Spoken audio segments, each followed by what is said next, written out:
Welcome back, students. This is our last class on our runaway kite. We will do the comprehension exercises of Unit 3 today. Hope you have already done the MCQs. Let me check. A letter came for father after the right option will be month. Father left home after quarreling with the right option will be brother. Dick and Mimi discovered the kite on the top of the right option will be tree. Now come to question number 8. Fill in the chart with information from the text. Person who sent the letter, the answer will be Aunt Esther. Name of Aunt Esther's mother, the answer will be Philippa. Total number of family members in the narrator's family at present, the answer will be 6. Now come to exercise 9. You have to answer these questions. What did father find when he went back home years afterward? The answer is here in page 43, second para. Start your answer from when father went back home years afterward.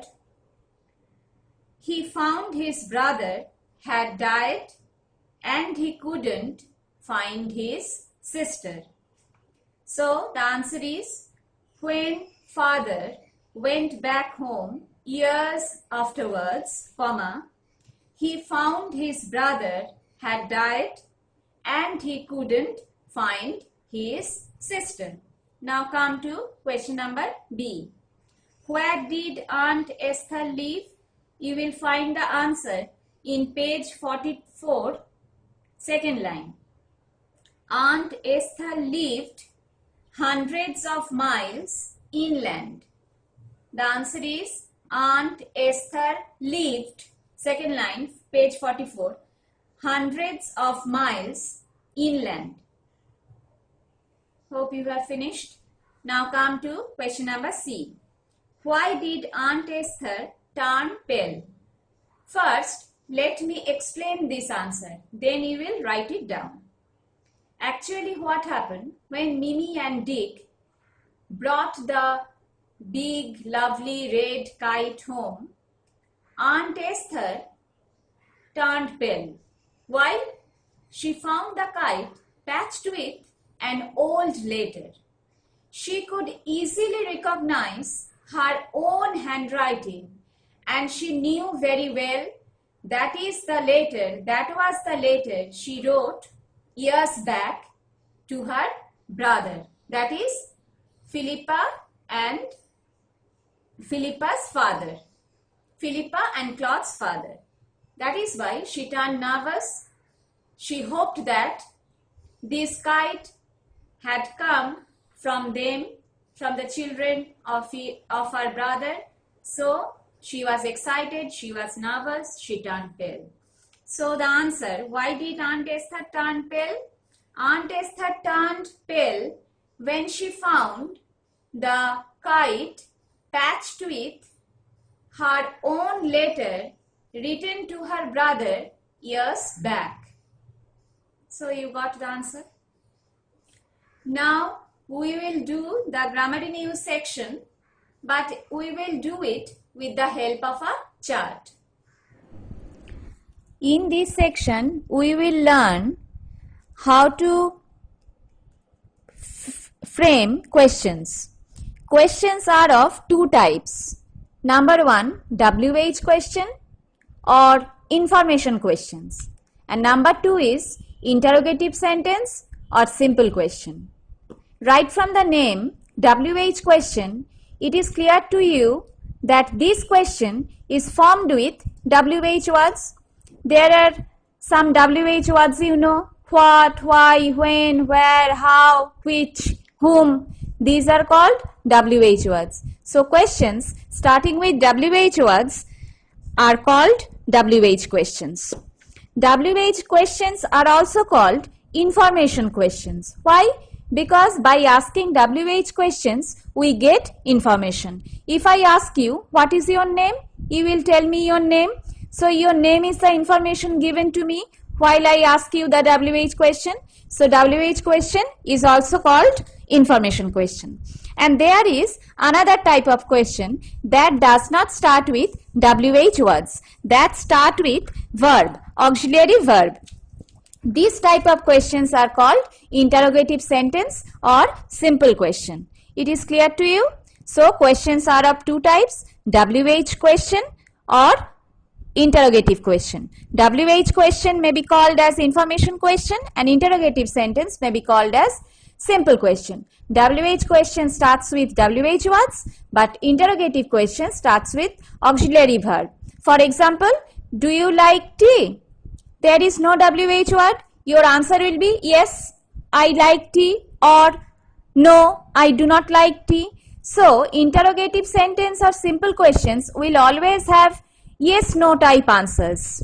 But WH questions will always have information. So, WH questions are called information questions and interrogative sentences are called simple questions. It is clear to you? Now come to your text. What is your name? This is a WH question. How are you? This is a WH questions. Do you read in class 10? This is an interrogative sentence or simple question. Can you come to my house tomorrow? This is also an interrogative sentence or a simple question. Hope it is clear to you. Where was Tiger born? This is a WH question or information question. The answer will be Jorashako. So it is an information question. Does your brother read in class 2? This is an interrogative sentence or a simple question. So this is the thing you have to learn. Question are of two types. Now come to page 47, exercise 10. Change the following sentences into questions. You are always asked to write the answer. For the very first time, you are asked to write the question. So enjoy. Shankho lives in Alipurduar. You have to make it an interrogative by using where. So what will be the answer? Where does Shankho live? In or only live. Where does Shankho live? The answer is given. Shankho lives in Alipurduar. Next, they have gone to a picnic. You are asked to make it interrogative using where. So the question will be, where have they gone to? Where have they gone to? The answer is given. They have gone to a picnic. Come to the next. I went to school yesterday. You have to make it a simple question using did. So the answer will be, did you go to school yesterday? Did you go to school yesterday? The answer is given. I went to school yesterday. And don't forget to punctuate it with a question mark. If you don't punctuate the interrogative sentences or WH questions with question mark, you will lose some marks. The last one, Tia studies in class 10. Information question using which. So the answer will be, actually the question will be, which class does Tia study in?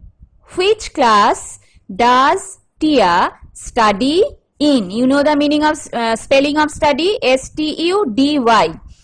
Which class does Tia study in? So this is the exercises given in the grammar in use section. Hope this portion is clear to you. It will be needed even in class 11, class 12. So learn it well. Learn this section well. Now the writing activities are left. We will do this, and you try yourself to write these answers yourselves. Here I am giving you two model answers. You may follow, you may read them and write in your own words. The first writing activity is, suppose your bicycle has a sudden tire puncture on your way to school. You have taken the cycle to a repair shop. Write an imaginary dialogue within 100 words between the shopkeeper and you. So you may write like this. The speakers, that is you and the shopkeeper, that portion will remain in the left margin and your speeches will be along the right hand side of the page. The speech should never come under the speaker's portion. This margin should be maintained well. The speaker will be at the left hand side of your page and the speeches will be at the right hand side of your page. So you may start like this. You write your name. I am taking it for O3. O3 says, O3 colon. Good morning, uncle. Here I am in trouble. Can you fix my bicycle? The shopkeeper. Colon. Of course, I am ready. It's my duty only. What happened to your bicycle? Then O3 says, I don't know how, but there were some broken glasses scattered on the road and I rode my bicycle over those, hence the tire got punctured. The shopkeeper says, all right, I shall fix your cycle, but it will take some time. Then O3 says, okay, but please don't take much time. I'll be late for school. Then the shopkeeper says, I am trying my best. After 5 or 6 minutes, the shopkeeper says, here is your bicycle. I have repaired the tire and the tube. Now, please pay me 10 rupees. O3 says, thank you, uncle. Here's your money. The shopkeeper says, thank you, son. Next time, be careful while riding your cycle. So, this is a model answer. You may follow it while writing this dialogue. Come to the last question. Write a story within 100 words using the given hints. Give a title to the story. In the Madhyamik, there is 2 marks for the title and 8 for the content. There is no marks distributed or given for the moral, so you need not give any moral. Just give the title and write the story. Now, here I am giving you a model answer. Listen to it carefully. First, you have to give a title of the story. Go through the points. Crow sitting on a tree, piece of meat in its beak, fox passing under the tree, wants the meat, asks the crow to sing. Till this portion we know the story. But here comes the twist. Crow keeps meat under its feet and sings, fooled fox leaves. So, here the fox has been befooled by the crow. It is not a foolish crow. It is a clever crow, smart crow. So, the title of the story will be The Clever Crow. You may start the story like this. Once a crow was found sitting on a tree. There was a piece of meat in its beak. It managed the piece from a butcher's shop. You know the meaning of butcher? Je mangsho kate, koshai. It wanted to have it in peace. Then a fox was passing under the tree. He found the crow with the piece of meat. The greedy fox was eager to have the piece of meat. He was very clever. He said, comma, within quotations, "Oh, my dear friend Crow, what a sweet voice you have!" Sign of exclamation. "Would you please sing for me?" Question mark. Quotation closed. The crow was glad to hear the fox, but it was cleverer than the fox. It learnt a lesson from its previous mistake, so it calmly kept the meat under its feet and started to caw. Thus the fox was fooled by the clever crow, and he left the place shamefacedly. So, this is a model answer. You may read it and follow while writing this story. So, we have completed this lesson along with the exercises. Hope you will find this useful.